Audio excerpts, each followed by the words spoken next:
What power, what glory? I forgot. Was somebody Is there power and glory involved here? Somebody please let me know. Just kidding.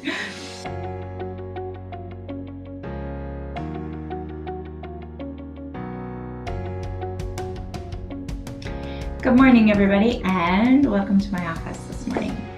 So I woke up this morning thinking, wow, we've had a lot of similar based questions going on the last couple of weeks. And those questions have all had an underlying principle. So I want to share with you the concept that I understand that this is coming up a lot right now, a lot because of the timing. A lot of new Commonwealth schools and homeschool group presidencies or chairmanships, boards, etc., have had a turnover just recently because we are in the middle of it. We are in summer right now, and usually at the end of the year is when your elections will happen for a new chairman for the coming year. So based on that, I can see why a lot of this is coming my way. And here's what it is. The question is, what is the role of a chairman of a homeschool group or a new Commonwealth school? And that question is so important because, as you know, roles are important in and of themselves. Being able to define each and every person's role within an organization will make things run smoothly. You will have more peace and more calm if everyone is understanding what their job is and what everybody else's job is. Now, the most important one of those roles is going to be the chairman, because the chairman needs to set the example, correct? Okay, so what is the role of a chairman of a new Commonwealth school? Do they get to run the show? Do they get to make all the decisions? Do they get all the power? Do they get all the glory? What power, what glory?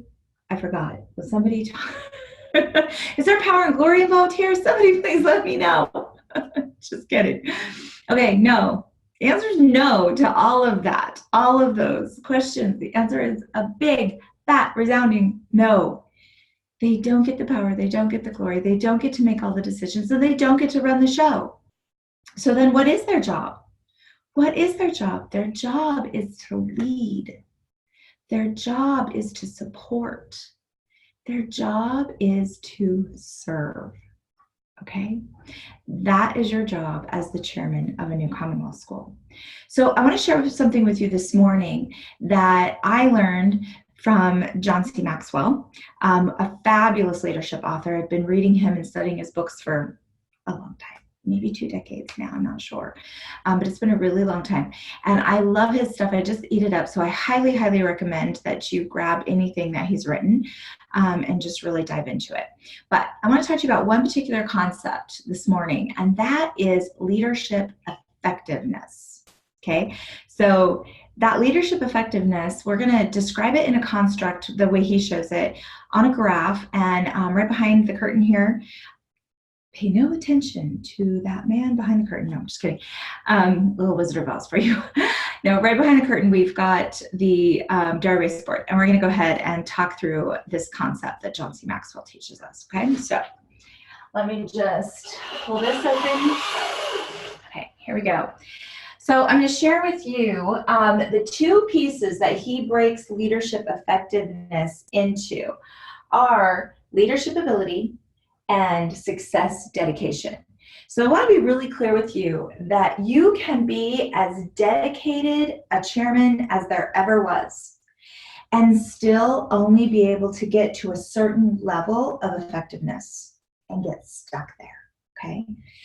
You can have all the leadership ability in the world and still get stuck.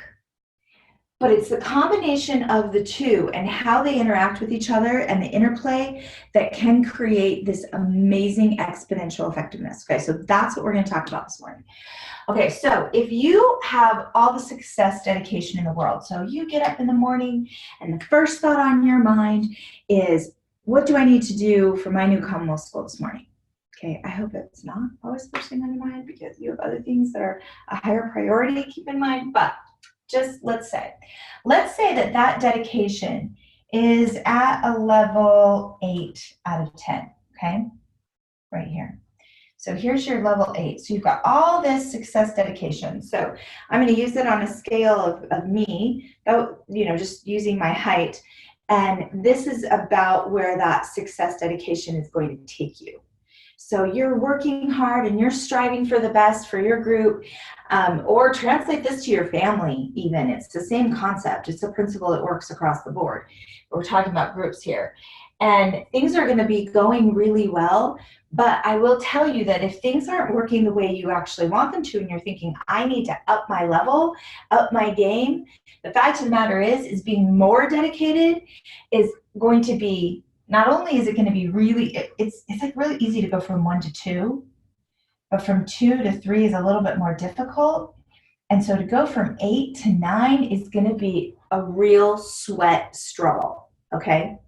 To increase your success dedication even that much more when you're already putting all of this into it is going to be really, really difficult. And then if you're like, okay, but I'm still not getting the impact, I'm still not getting the effectiveness that I want, you're going to go, okay, I need to be more dedicated. You're going to try and struggle to take it up to a 10. First of all, we'll never get there unless it's the only priority in your life. And I hope desperately that it's not. Okay, we need to have another talk if that's the case. Okay, but let's say we're at an 8, and that is a really good level to be at, by the way. Okay, but if you're at an 8 on your success dedication and you're only at a 1 on your leadership ability, then this is your capacity for effectiveness right here. What we've got basically is 8 boxes times 1.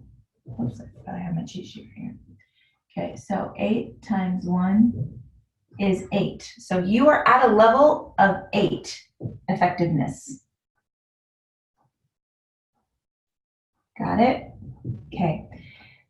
Level 8 effectiveness. So if I want to increase my effectiveness, but getting my success dedication any higher than this just feels impossible right now, then what you can do is increase your leadership ability. That will increase the effectiveness. So you're putting all this dedication in, and I get that, and I'm so grateful, and your group is so grateful for that work that you're putting in. But your leadership ability needs to be improved as well. Now, if we take our leadership ability, we take this little dot, right, and we're going to move it up to a 2. Even just a little bit of time and energy focused in on increasing your ability to, as a leader, is going to now take all of this up. Look what we've got now. Okay, so now we are at a 16 in effectiveness. A little bit of work in your leadership, and we have doubled the effectiveness of our organization because of you, because of the time you put in.